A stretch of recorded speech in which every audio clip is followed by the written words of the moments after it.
నేను మీ కాశెట్టి కుమార్ మాట్లాడుతున్నాను.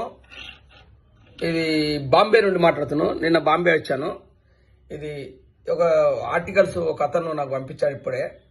కష్టాలన్నీ మగవారికేనా, తాగమని అమ్ముతుంది ఎక్సైజ్ శాఖ, తాగినాక ఊదమంటుంది పోలీస్ శాఖ, ఊదినాక రమ్మంటుంది న్యాయశాఖ, వచ్చాక కట్టుమంటుంది ఆర్థిక శాఖ, కట్టలేకపోతే పిలుస్తుంది జైళ్ల శాఖ, ఇంటికి వచ్చాక పిచ్చి కొట్టుడు కొడుతుంది హోంశాఖ. మనిషికి చూడండి, అంత మొగోళ్ళకైనా ఈ కష్టాలన్నీ అని ఒక చిన్న అబ్బాయిని పెట్టిర్రు. ఇది మరి తాగకుంటేంది, సరిపోయేంత తాగి ఇంట్లో వంటేంది, రోడ్డు మీద ఏం తాగాలని కొంతమంది నాకు ఇది వాట్సాప్ నా ఛానల్కు పెడుతున్నారు. వాళ్ళు ఇట్లా ఎందుకన్నా తాగుడు ఎందుకన్నట్టు తాగురి, నీకు కొంచెం తాగి ఇట్లా వండుకోరి, ఇంటి వెనక తాగండి.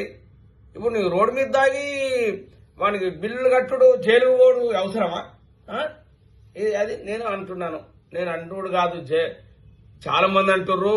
మన ఇంటికి వచ్చినాక మా భార్యలు కూడా ఇంట్లో తాగండి, మీకు ఒక కోట తీసుకొచ్చుకొని తాగండి, లేకపోతే ఫుల్ బాటలు తాగండి అని అంటారు. కొంతమంది భార్యలు రోజు తాగడానికి తాగురా నాయన, నువ్వు చచ్చిపోతావురా, ఆ లివర్ ఫెయిల్ అవుతురా, మళ్ళీ నా లివర్ నీకు ఇవ్వాలరా అని అంచాను వాళ్ళు భార్యలు. పాపం నాకు తెలిసిన రోజు తాగుతాడు, వాళ్ళ లివర్ ఖరాబ్ అయితే వాళ్ళ భార్య లివర్ ఇచ్చింది. పాపం ఇప్పుడు మంచిగా ఉన్నారు వాళ్ళు, నాకు తెలిసిన వాళ్ళే.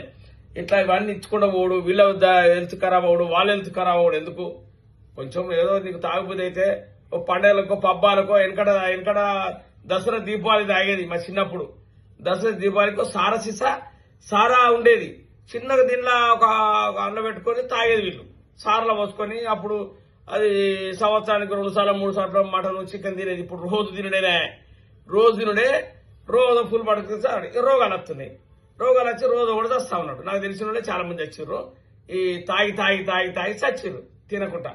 అందుకే పండుగలకు పబ్బాలకు తాగినట్టు అట్లా తాగితే ఏం కాదు, అట్లా తింటే ఏం కాదు.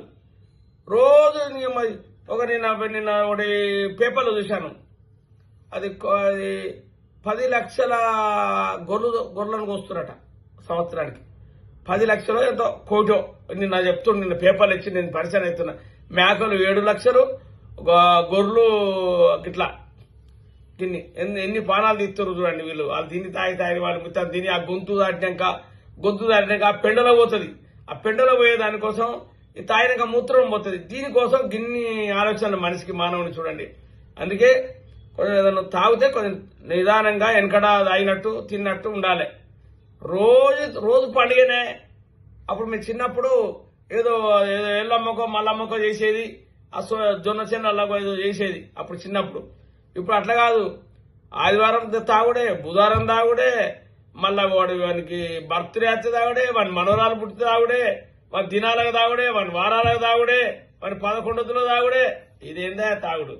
ఈ తాగితే బతాడే మనిషి. నిన్న ఒకటి చచ్చిపోతే మేము ఆడ కాలబెట్టే కాడ పోతే బాట తీసుకొచ్చుకొని తాగుతాను. ఆడ శివం కాడ మొక్కుతా ఉన్నారు. ఇది మన సంప్రదాయం, మన హిందూ సంప్రదాయం గిట్లా ఉన్నది. ఇది పద్ధతి ఉన్నది. ఇటువంటి మానుకున్న రోజున మన జనం అది ఆరోగ్యంగా ఉంటారు, డబ్బులు కూడా ఉంటాయి. లేకపోతే ఈ డబ్బులన్నీ వాడు కూలి చేసేటోడంతా సగవాడి దగ్గర పెడతా ఉన్నాడు, ఆటో దొరికేటోడు సగవాడి దగ్గర పెడతా ఉన్నాడు. ఇటువంటి వ్యవస్థ ఉన్నది. నేను ఏమేమి చెప్పాలి, మళ్ళీ ఇవన్నీ చెప్పాలని నేను జాగ్రత్త ఉండండి. తాగేటోళ్ళందరికీ ఒకటే మనం చెప్తున్నాను, జాగ్రత్త. కొంచెం తాగండి, కొంచెం తినండి. ఎవడో పుక్కానికి వచ్చిందని మొత్తం తాగితే అది పేగులు తూట్టుపడి సత్తావు. అది నేను చెప్తున్నాను. జై శ్రీరామ్.